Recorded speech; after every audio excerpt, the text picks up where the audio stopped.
Hey there, this is Frank Klesitz, and in this video, it's a very timely video.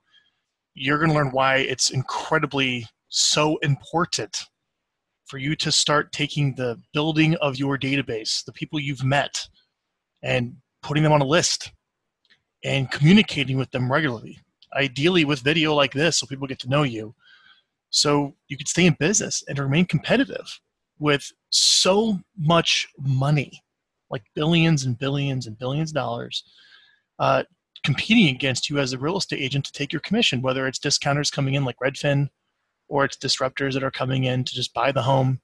There's so many forces that are competing against the local expert real estate agent to take your commission if you can't demonstrate value. So I have Greg Harrelson here. I'm going to introduce him here in a second. He's going to explain to you why now more than ever, especially after the run-up of online lead generation, all the online leads that are being sold to you, maybe 3 or 4 other agents at the same time, and the expense of that going up, of how do you remain competitive so homeowners call you to list their home at a commission that's profitable for you and worth your time, where it doesn't just get beat down, where you're treated like a commodity. And Greg has cracked that code without question. And Greg, don't be bashful. Tell them why they should listen to you. How long have you been in the business? How big's your real estate team, and how much business do you do? Tell everybody. Okay. Well, so I've been in the business, I think every year somebody asks me, I say about 22 years. So it's got to be 24 or 25 years by now. I'm in 2 markets, in Myrtle Beach, South Carolina, and in Charleston, South Carolina, building a fairly big team. And basically I do kind of a hybrid, a team / brokerage type of model. Right now, through a few acquisitions, I've got a little bit over 100 agents, and we are on track to do right around 3,000 closings this year. Out of 100 agents, which is pretty productive. About 115 agents, 120 agents right now. Yeah. 3,000 closings. And so we did 2,700 last year, and we're on pace to do around 3,000. Hopefully I hit that number. So the direction of where you're telling your agents to go to remain competitive, and what they need to do to remain relevant in the space. And that goes back to database. Okay. Yeah, it's 2 things. I think it's lead generation and database, right? But those things are connected. So if we say database, then we have to kind of at some point figure out, well, how do we get a database, right? So it's lead generation and database. And I believe, there's some people out there will coach their agents or companies or teams and say, you got to lead gen, you got to lead gen, and you got to lead gen. And I believe that. And then there's some that says, well, you got to, work your database. And I actually believe that. I think the ultimate winner are the people that marry those 2 things together. Of course. So before we get into the technicals of how someone should build a database and what to send them, what you're going to recommend, let's talk about why this is more urgent than ever. At the time of this recording, we're mid-2018. Why don't you explain to me what you're seeing in this space when it comes to the competitive threats to a real estate agent? Yeah, so lots of threats. When we look at threats, we think, gosh, I think there's a threat to our, the amount of money that we're going to be able to charge in a transaction, and I think what we charge and what we can receive from a transaction is, consistent with the perceived value that we're delivering. And I think the other thing is that with the disruptors and technology companies or big lead portals that are coming in, they started with doing nothing more than like, okay, we're going to provide leads. But if you look at how they're progressing over time, they're providing leads, and now they're nurturing those leads. So if you just look at the conversations that we've had me and you have been talking about databases for a lot of years now, Frank, and we've talked about you got to generate leads and you got to nurture those leads. I would say you're definitely one of the pioneers in databases and promoting to it. But the technology and disrupting those companies, they're all doing this now. They're all looking for ways to build databases and connect at a deep level with those databases. And in order for them to build databases, what they're doing is they're taking people that are already in our databases and they're getting them to opt into their databases also. So there's plenty of people that are in multiple databases. I even told my my agents on a coaching call earlier, I said, your parents are probably in multiple databases. Even though they're in your database or your good friends, they're also in someone else's database. Maybe it's Zillow. So the question becomes, who is doing a better job at communicating to that database? Who's doing the best job? And we could get away with kind of not paying attention until the disruptors started paying attention. And that's what's concerning us right now, or concerning me. So you have your past clients, you have your sphere, you have your leads that you're nurturing, but those past clients in your sphere and leads they're nurturing are also in Zillow's list or Redfin's list or Open Doors list or whoever else's or list. all of the above. If there's 50 lists, they're at least on 4 of them. Okay. I believe that. I'm just going to default to they're on 4 other lists. Got it. So I want to go a little bit deeper on this. I mean, what do you see as what is the long-term competitive advantage of a real estate agent as so many competitors come in to charge less and to make offers to the consumer that maybe are a little more friendly? We're like, we'll just buy your home without you having to list it. Mm-hmm. What's the competitive advantage ultimately for an agent? It's intimacy. Go on. It's connectedness. You know, I shared with you this thought, and I'll share it again for those that might see this. You know, I visualize that in the future that, you know, there's companies out there that are doing drip emails, and they're doing drip emails, and they'll send a drip email, a market activity report. You know, and I visualize that in the future of market activity reports for given zip codes is going to not just be an email that has a list of what's going on or a narrative of what's going on in that zip code. I think the future is going to be you're going to get an email and it's going to be a video from these portals. And the video of that portal is going to be some sort of avatar. It'll be an image, you know, a character that comes on there and speaks in a robotic voice and says that in this community, and it'll go granular, it'll go all the way to the community level. And I think they'll say, in this community, there's 4 homes available on the market. The price range is this, days on the market. It'll give a description of the market report, but it'll be done in video form. And then over time, those videos are going to get better and better, and they're going to sound like real people, and they're going to look closer to like real people, just like video games. Just like video games. That's how they're going to be communicating to your database. So back to why am I talking about this? What is our competitive advantage? See, the competitive advantage is not the market report, because the technology companies have activity reports. We can go to our MLS and get activity reports or market CMAs. It's not the information.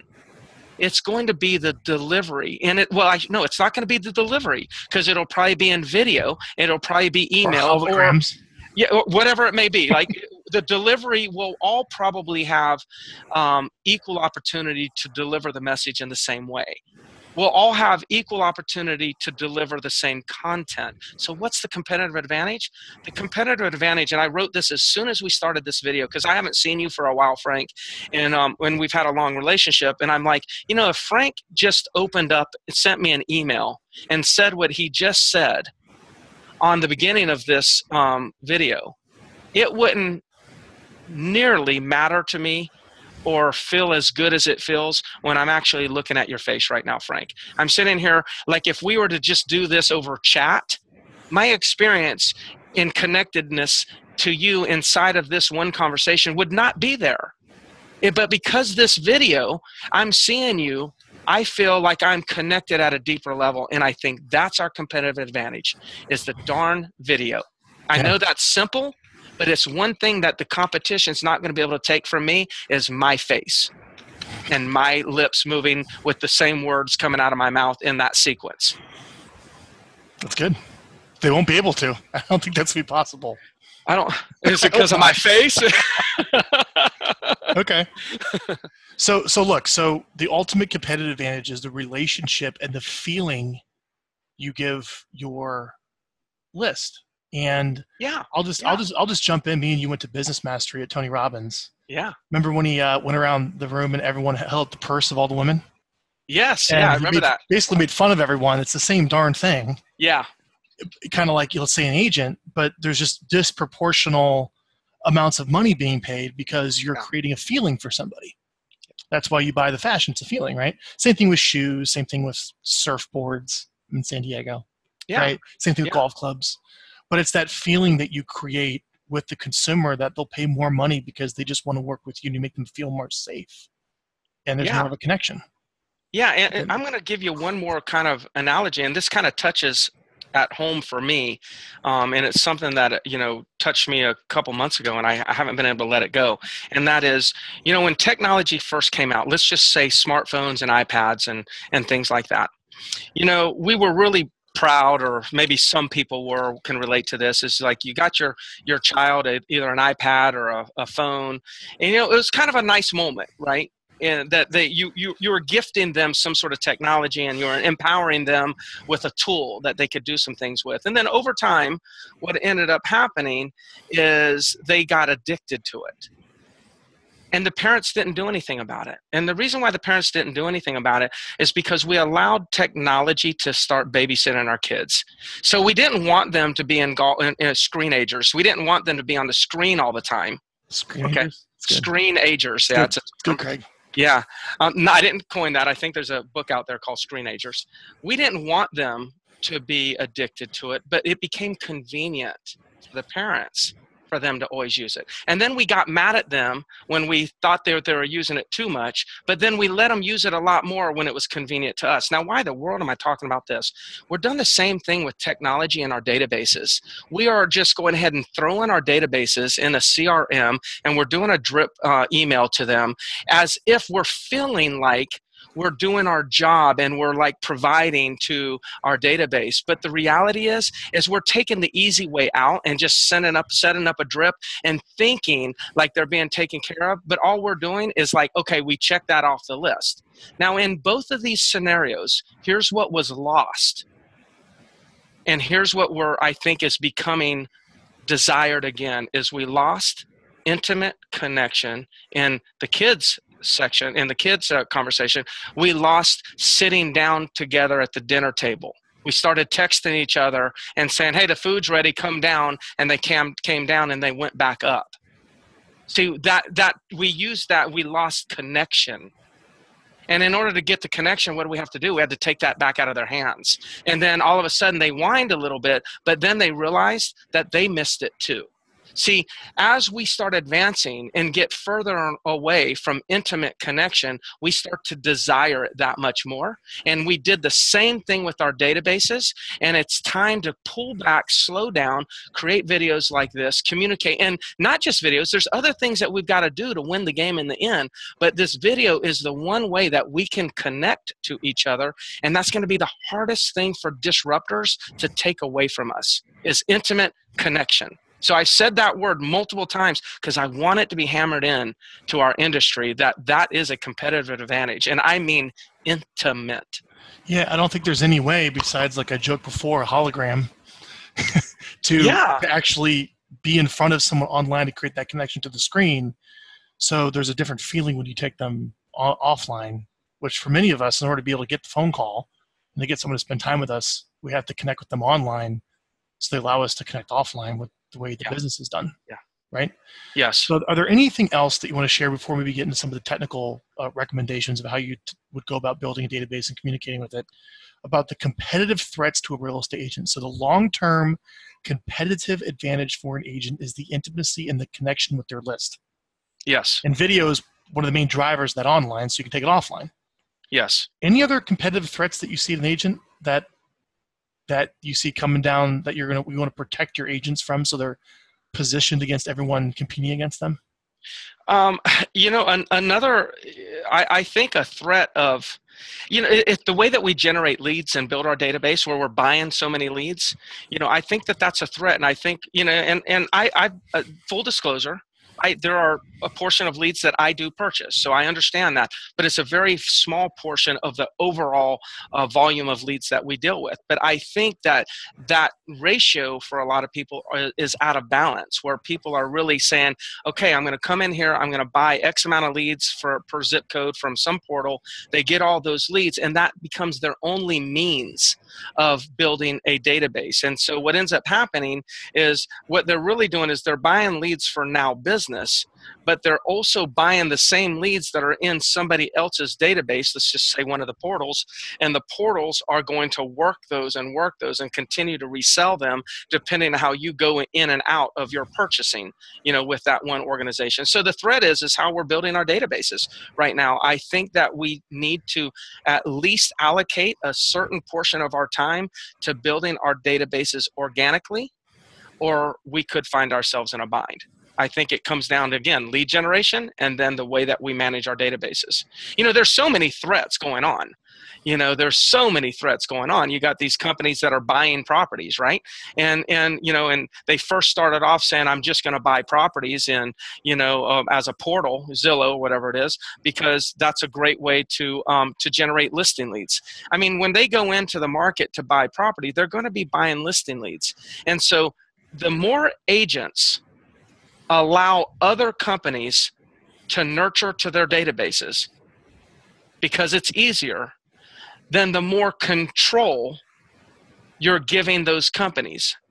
And the more control you give those companies, for-profit companies, the way that they increase their revenue is by adding one additional perceived service and getting the agent to pay a little bit more.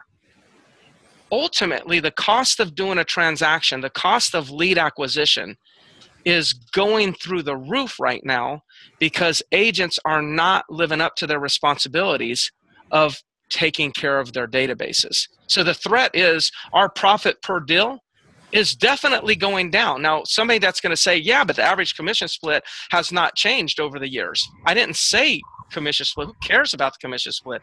What I said is the profit per deal. So you could get the same commission split, but you have to pay $500 to this person and $300 to that person. And so the net profit per deal. So we got to remember 30% to a lead generator. Or 30% to a lead generator. So, but I still got my X percent. I still got my 6 or 7% or 5%, whatever you're going after. You still got that. But when we start looking at your financials, we start to see, yeah, but 30% went out. 70% of your deals had a 30% referral fee, and the other 30% of your deals came at a higher cost because the technology systems and everything else that you had to pay in order to get it. The profit's going down per deal. And it's all, I believe, majority of that is stimulated for our laziness and not taking care of our databases. Our databases are our people. We've got to have a relationship with our database. Like we have relationships with people, we need to form better relationships with our database. And we've gotten away from relationship being important, and that allowed everyone to come in. Let me just be clear. Disruptors are not them doing what they're doing. The disruption in our industry is caused by us not doing what we're supposed to be doing. We got to stop pointing fingers at disruptors. Look in the mirror. They don't exist if we do what we're supposed to do. Jerry, this is great. Because this plays into my next question of the importance and the urgency of why someone needs to get the relationship and the perceived positioning as you being the trusted expert, the local economist of choice, the go-to option, the preeminent authority of real estate in your farm, in your area, in your local market. That's the competitive advantage that's going to keep you in business for the long term. And using technology, you're going to have to replicate what you do offline of being a great expert one-to-one. You're going to have to replicate that online because that's where the eyeballs are. And then you're going to do that with video. So let's transition away from the need and the urgency of the competitive threats to a real estate agent to maybe what you recommend someone should do when they have completely neglected their list. They haven't stayed in touch with any past clients. They don't even know who their sphere is. They are all of the people they're talking to on the phone. They're not getting any contact information, and they're just chasing the now deal from leads they're buying that are being sold to 3 other agents, or the price is going up, or they're paying a 30% to. Let's talk to that person right now and tell them what they got to do. So what's your advice? Okay, so we got to re-engage with the database. There's, no matter how bad the relationship has gotten, you've got to go ahead and start where you are. You're at 0 today. You got to start where you are, and you got to allocate some time in your schedule to go ahead and, let's just say, clean up the database or organize the database. So, and we're going to start at the basic level. We got to organize it, and we got to clean it up. Let's get this thing going. You know, let's take the people that we have and let's get them in one database. Then let's go ahead and make sure that people that we have in other areas, let's just say that we have people in our cell phones that are not in our CRM. Well, look in your cell phone and see how that matches to your CRM. Look in your emails, see how that matches to your CRM. In other words, let's go ahead and just admit haven't been so good at this, but we're going to get good at it now. The first step is to get it organized and cleaned up. Now, what I mean by cleaned up is you're going to have bits of data on people. You'll have past clients where you'll have their telephone number and cell number, but you don't have in that CRM, you don't have their address. Okay, you need to have all that information in your database because it really is a multi-channel approach on the long haul. This video gets you access to win their trust. Then when you've got their trust, then you can do some other things to enhance the relationship. But I think it all starts with the video. Everything else is an enhancement to the video. Okay, but in order to really pull this off and monetize it on the long run, you've got to have all that stuff in your database. So let's just assume you've got it cleaned up. You look at some missing fields, you know, within the contacts that you have. You go in there and you complete those fields. You get a nice complete database. Then you start looking at, okay, now I need to start kicking off some sort of communication.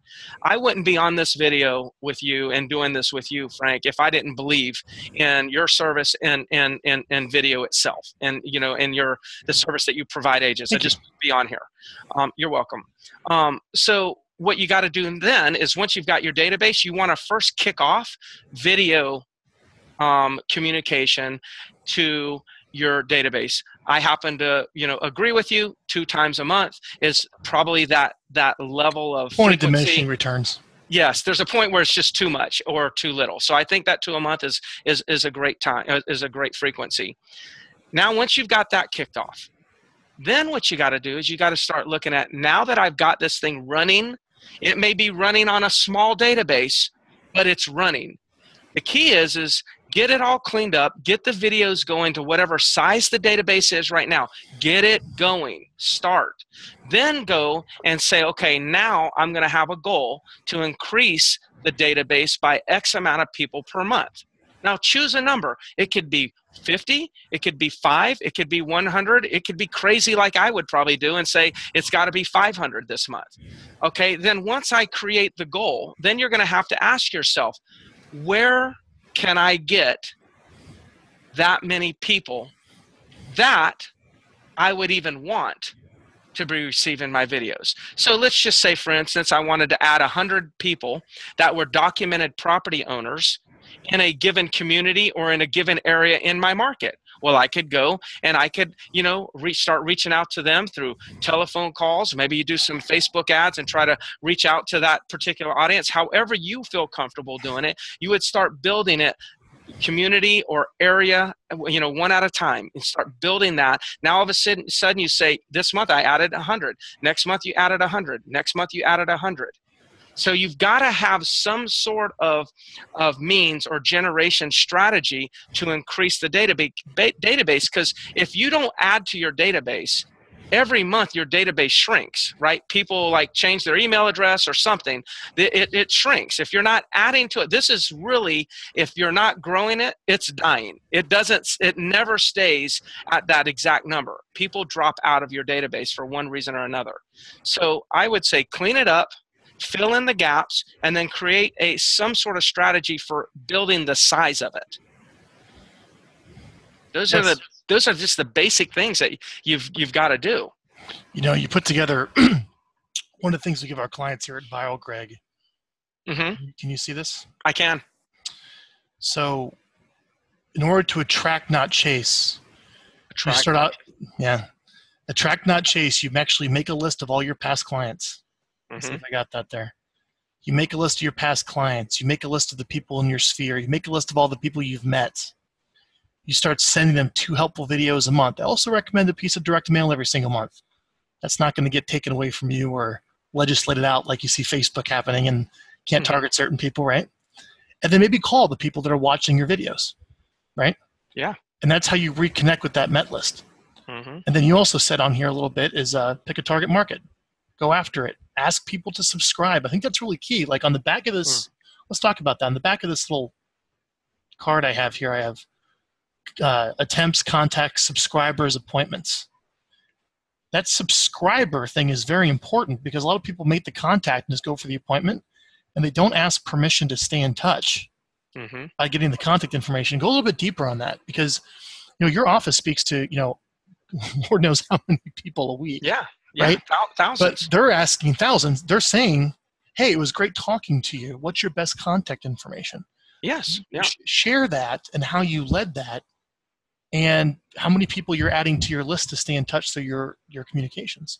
So what really started that whole process or strategy, and I'll kind of break it down, the strategy in a moment, is, I come from a very heavy prospecting background. And one thing that I learned early on is I learned how to monetize yeses. It's like if I made 60 contacts today and I got one yes, I knew what to do with that yes. And then tomorrow I made 50 contacts and I got one yes. I knew what to do with that yes, but I never really figured out, well, I did figure it out, but it took a little while to figure out. It's like, man, if I break down my income based on number of contacts, and let's just use a number, $100 per contact. If I break down an income and divide it by the total contacts that I actually made in a given 12-month period, it comes up to a number. I'm going to just say 100. It wasn't the number. Don't remember what it was. It's $100 per contact. And then I look at today and I say I made 50 contacts or 20 contacts or 10 contacts. And a contact is speaking to somebody. Speaking to a documented property owner, a decision-making adult. Okay? So I make contacts to 30 people today and I get one yes. Well, the reality is I made 30 contacts. 30 contacts times $100 is $3,000. I didn't make more for the yes or less for the no. I made $100 per contact. So I said, well, wait, I'm actually right now, I'm really only nurturing the yeses. But it's taken me on the initial call and prep for the call the same amount of energy and effort to talk to the no's as it is to the yeses. So why don't I figure out how to monetize the no's?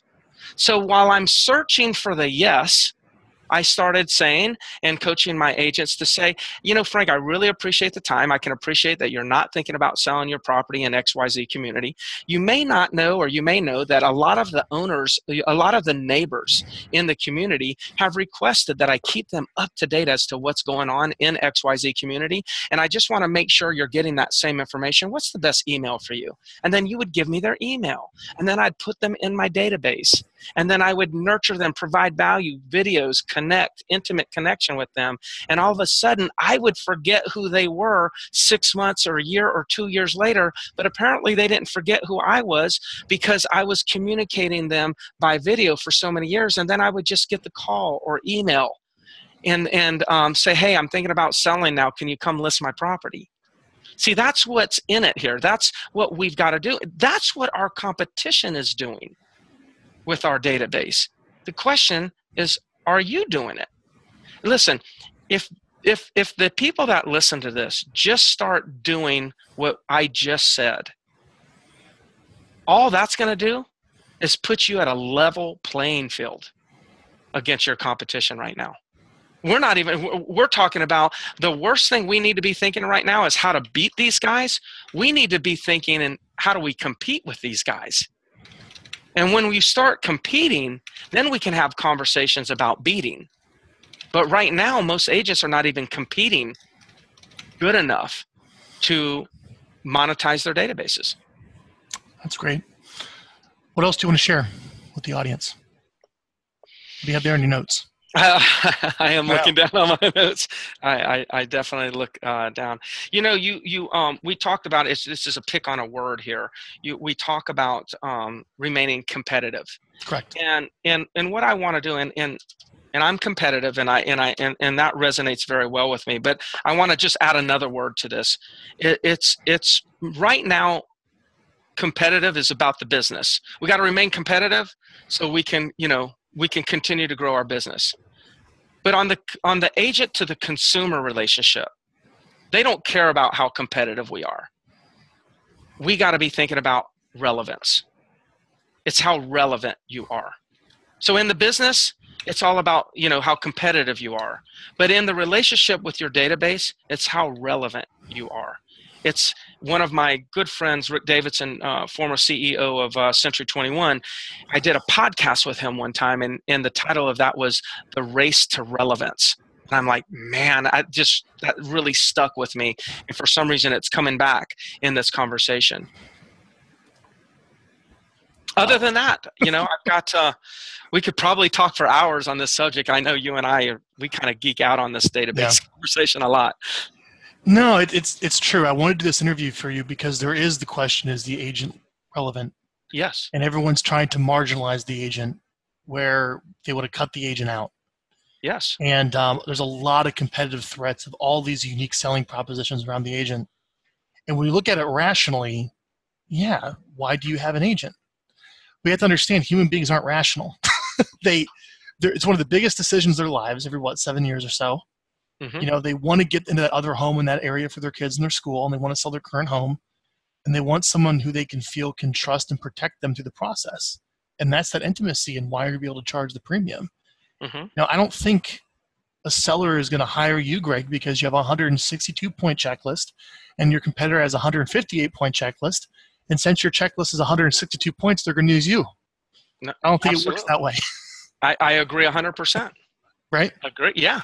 One of the things that we've done that really, there's a lot of people that'll get internet buyer leads, whether you're buying them or you're doing it organically or whatsoever.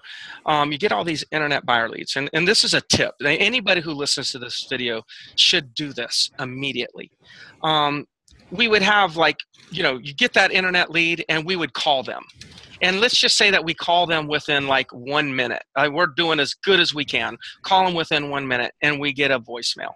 Right? And we can't make the connection. And then we send a text and they don't text us back. We go through the whole process. Yeah, we don't actually make the connection. We're chasing them, but we haven't connected with them, right? Mm-hmm. This will just show you how powerful video is. I told some of my agents, I said, okay. And literally I had this idea and I asked this girl named Lori, I said, stand up, give me your phone. She stood up, gave me her phone, and I said, okay, this is what I want you to say. I won't get it exactly right, but hello, it's Lori. Century 21, the Harrelson Group down in Myrtle Beach. I got your information. Tried to reach out to you really quick. Wasn't able to connect. I'm sure you're busy. Just wanted to let you know who's at the other end of the phone trying to reach you. Let me know when the best time to reach you is, blah, blah, blah. Okay? Cut that one video. She started texting that video to everybody. And the freaking response rate went through the roof. Because there was a connection. An intimate connection. Mm-hmm. No one had connected at that level. Yep, I'll write that down. I mean, so man, listen, Frank, this is what you're doing every day for the databases, right? But that was one way that the listeners can take that idea right there. And Frank, one thing you're good about is making scripts. Maybe you ought to create a little short script for this video and put it on your website and suggest everyone to test that. They are going to see an increase in attempt to conversion rate, attempt to contact conversion ratios when they do this. And it's a short 10 seconds video. This is not long. It's an intimate connection. Watch their response rate. That's great. So then what she did, and now most of my agents are doing this, then they just have that video saved in a file, and it's just part of the routine. New lead, okay, make the phone call. Then do this. We'll send this video text. It just became a part of our new system. Great. This is good, Greg. Anything else on the competitive threats to a real estate agent you want to share with the audience on how to compete long term? What's the message to your agents in your office? To compete? Yeah. Is to connect. Is to connect. Yes. I like it, Greg. Yeah. It's not a game of contacts anymore. It's a game of connections. And video is going to help you do that at scale. Yeah. So the bottom line is this: if you quit at the contact and don't follow through to the connection, you're not going to convert. Ooh, I like that. That was recorded. Good. I'm glad because I've never said it before. If you quit at the contact and never make the connection, you're not going to get to the closing. That's good. It's both. I said it's generation and database. Good. Great. I'm afraid. Yeah, I'm afraid, Frank, that I don't. I say I'm afraid. I don't know that's all that's in my mind right now. I mean, my conference calls with my agents, I'm spending more time on that. I've got a very large database, obviously, thousands and thousands of people in it. And I myself looked in the database not so long ago and realized I'm missing a lot of people, or not a lot of people. I'm missing points of data on many people that are in my contacts. I'll have something missing. Mm-hmm. And I'm personally going through and I'm hiring a team of VAs that all they're going to do is data mine and fill in all the blanks in my databases. Yep. And this is thousands and thousands of people. This is not 500. This is probably, I'm thinking 10 VAs and just get them on it and aggressively pursue this. Yeah, we spend about a little over $1,000 a month on virtual assistants to do nothing but ensure data quality on our list for mailing addresses, phone numbers, and emails. Yeah, that's what I'm going to do with my own personal list. Yep. Good, man. Yeah. Well, great. Thanks so much for your time. This has been very helpful. Absolutely, man. Always appreciate it. You got a podcast people can listen to. Where can they go?